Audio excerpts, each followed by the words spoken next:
Hello बच्चों, let's read this question. The question says a parallel plate capacitor is of area 6 centimeter square and a separation 3 mm. The gap is filled with three dielectric materials of equal thickness with dielectric constants K1 is equal to 10, K2 is equal to 12 and K3 is equal to 14. The dielectric constant of a material which when fully inserted in the above capacitor gives same capacitance would be option first 36, option second 14, option third 12 and option fourth 4. तो इस question के अंदर हमने दे रखा है कि एक parallel plate capacitor है जिसका एरिया 6 सेंटीमीटर स्क्वायर है, सेपरेशन 3 mm है. यदि इस गैप को तीन डाइलेक्ट्रिक कांस्टेंट से फिल किया जाता है जिनके डाइलेक्ट्रिक कांस्टेंट हमें गिवन है, और अब हमें बोल रहा है कि यदि इन तीनों की जगह एक डाइलेक्ट्रिक कांस्टेंट यूज करें जो कि सेम कैपेसिटेंस दे तो उसकी वैल्यू कितनी होगी. तो बात करते हैं की कंसेप्ट की यदि बात करें तो की कंसेप्ट हमारे पास क्या होगा. की कंसेप्ट, तो फर्स्ट की कंसेप्ट के अंदर हम बात करते हैं कि जो हमारे पास कैपेसिटेंस होती है उसका फॉर्मूला क्या है. कैपेसिटेंस जो C है इसका फॉर्मूला हमारे पास रहता है A epsilon not by D. ये हमारे पास कैपेसिटेंस का फॉर्मूला रहेगा. A यहाँ पे क्या है, एरिया है प्लेट का एरिया, एप्सिलॉन नॉट परमिटिविटी है मीडियम की, और D हमारे पास क्या है, D इज द थिकनेस जो हमें 3 mm इस क्वेश्चन के अंदर दी गई है. सेकंड, अब बात करते हैं कि जब हम इन प्लेट्स के बीच में कोई डाइलेक्ट्रिक मीडियम यूज करते हैं तो हमारे पास C डैश क्या होगी. when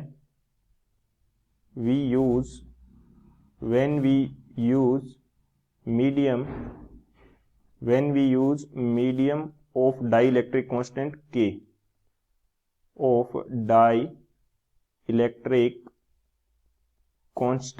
K डाइलेक्ट्रिक कांस्टेंट क्या है हमारे पास, K है, और उसका मीडियम हम इन प्लेट्स के बीच में यूज करते हैं तो हमारे पास C डैश क्या होगी.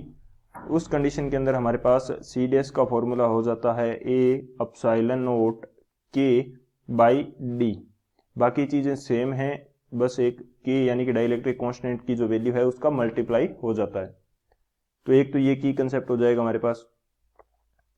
सेकेंड की कंसेप्ट हमारे पास क्या होगा कि जब हमारे पास दो से ज्यादा जो हमारे पास कैपेसिटर हैं वो किस में है, पैरेलल कंडीशन के अंदर है. दो से ज्यादा हमारे पास कैपेसिटर यदि पैरेलल कॉम्बिनेशन के अंदर जुड़े हुए हैं तो इनका C इफेक्टिव कितना आएगा वो देख लेते हैं. तो इस कंडीशन के अंदर नेट कैपेसिटेंस जो आएगी वो क्या आएगी, इन तीनों की कैपेसिटेंस के सम के इक्वल आएगी, यानी कि C1 plus C2 plus C3 हमारे पास हो जाएगा.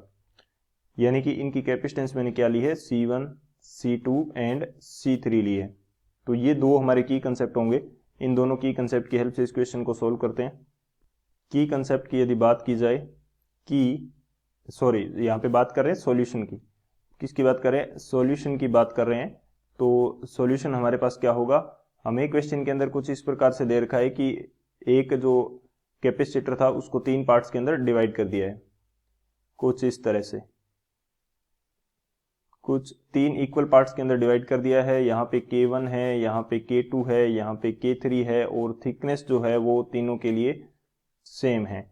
एरिया यहाँ से चेंज कर दिया है, प्रत्येक कैपेसिटर के पास एरिया क्या आ रहा है, A/3, क्योंकि इक्वली डिवाइड किया है तो A/3 आ रहा है. तो मैं इनको तीन कैपेसिटर मान सकता हूँ, C1, C2 and C3. Area अलग हो गया है, थिकनेस सेम है, यानी कि ये पैरेलल कंडीशन के अंदर है. C1, C2 एंड C3 ये किस में है, इन पैरेलल के अंदर है. तो पैरेलल के अंदर C इक्विवेलेंट हमारे पास कितनी आएगी, C1, C2 और C3 के इक्वल. तो C1 की वैल्यू हमारे पास कितनी है, C1 की वैल्यू है हमारे पास A epsilon not into K by D. A हमारे पास क्या है, A/3 है, एप्सिलॉन नॉट सेम रहेगा, K की वैल्यू यहाँ पे क्या है, K1, और K1 हमारे पास कितनी गिवन है क्वेश्चन के अंदर, K1 हमें दे रखी है 10. K1 कितनी दे रखी है, K1 की वैल्यू हमारे पास गिवन है 10. तो ये मैं वैल्यू यहाँ पे पुट कर देता हूँ, K1 की वैल्यू कितनी है 10, और D की वैल्यू हमारे पास अभी भी सेम है, D की वैल्यू अभी भी सेम है, प्लस C2 की वैल्यू क्या आएगी, एरिया तो A/3 हो गया, एप्सिलॉन नॉट K ये जो K2 है इसकी वैल्यू हमारे पास कितनी है, K2 की वैल्यू हमारे पास है 12, तो K2 की वैल्यू 12 है तो मैं 12 से मल्टीप्लाई कर देता हूँ और D की वैल्यू अभी भी सेम है। SI थर्ड के लिए होगा तो ये A/3 हो जाएगा। एप्सिलॉन नॉट K3 की वैल्यू हमें 14 दे रखी है और D अभी भी सेम है। तो मैं यहाँ से क्या कॉमन ले सकता हूँ, यहाँ से A epsilon not by 3, A epsilon not by 3 D ये मैं कॉमन ले लेता हूँ। यहाँ मेरे पास बचेगा 10 प्लस 12 प्लस 14, ये वैल्यू बच गई हमारे पास। अब मैं क्या कर देता हूँ कि मेरे को बोला है कि इन तीनों की जगह यदि मैं एक मटेरियल ही फिल करता हूँ जिसका डाइलेक्ट्रिक कांस्टेंट क्या यूज कर लेता हूँ, K यूज कर लेता हूँ, तो C इक्विवेलेंट की वैल्यू हमारे पास क्या हो जाएगी फिर, A epsilon not K equivalent by D हो जाएगी, क्योंकि एरिया पूरा कवर हो जाएगा, D हमारी पूरी कवर हो ही रही है। तो यहाँ से A epsilon not by D से A epsilon not by D cancel हो जाएगा, तो K इक्विवेलेंट डायरेक्ट यहाँ से आ जाएगा। ये कितना आ जाएगा, इन तीनों के सम के अंदर 3 का डिवाइड कर देंगे तो ये आ जाएगा हमारे पास। तो ये वैल्यू कितनी निकलने वाली है, ये वैल्यू इन तीनों का सम कितना आएगा 36 और डिवाइडेड बाई 3, तो ये कितना आ जाएगा, K इक्विवेलेंट की वैल्यू आएगी 12, यानी कि 12 डाइलेक्ट्रिक कांस्टेंट का यदि हम मटेरियल पूरे इस कैपेसिटर के अंदर भर देते हैं तो हमें सेम कैपेसिटेंस मिलेगी। तो कौन सा ऑप्शन करेक्ट होगा, यहाँ से जो थर्ड ऑप्शन है C 12 ये हमारा करेक्ट हो जाएगा। So option C is the final answer. I hope you understood it well. Best of luck. Thank you.